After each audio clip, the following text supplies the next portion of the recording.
सुनो, मेरा रब अंधेरे से ही उजाले बनाता है, तो फिर तुम किस कश्मकश में खोए हो। वो रब जो ख़िज़ा के बाद सूखी और कमज़ोर टहनियों को सरसब्ज़ कर देता है, तो फिर वो कैसे तुम्हारी उन तकलीफ़ों को खुशी में नहीं बदलेगा।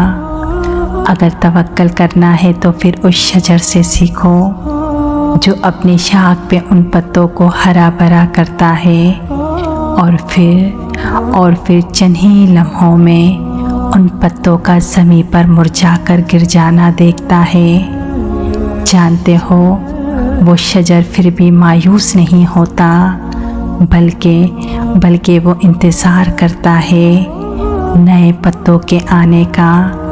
पता है, वो अपनी बेजान टहनियों पर कभी शिकवे शिकायतें नहीं करता, क्योंकि उसे इस बात का यकीन होता है जो रब ख़िज़ा लाया है वही एक दिन बहार भी लाएगा।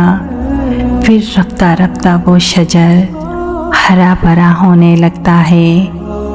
कुछ ऐसा ही हम इंसानों के साथ भी होता है। जब वो रब उनकी फरियादें सुन सकता है जो बोलते ही नहीं, तो फिर वो कैसे उनकी फरियादें रिद कर सकता है जो सिसक सिसक कर दुआ करते हैं।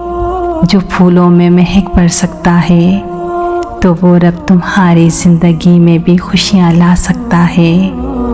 बेशक तुम्हारा रब तो बड़ा ही मेहरबान है। बस बाज़ औक़ात अल्लाह हमारी ज़िंदगी में वो सया अंधेरा इसलिए लाता है ताकि हमें सुकून भरा सवेरा दे सके। वो रब कभी भी इंसान को मायूस नहीं होने देता।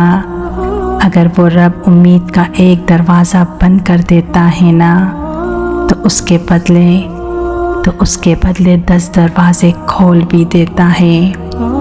अगर तुम अपनी ज़िंदगी से मायूस हो गए हो, तो अपना यकीन उस रब पर इतना मज़बूत बना लो, क्योंकि तुम्हारा रब हर चीज़ पर कुदरत रखने वाला है।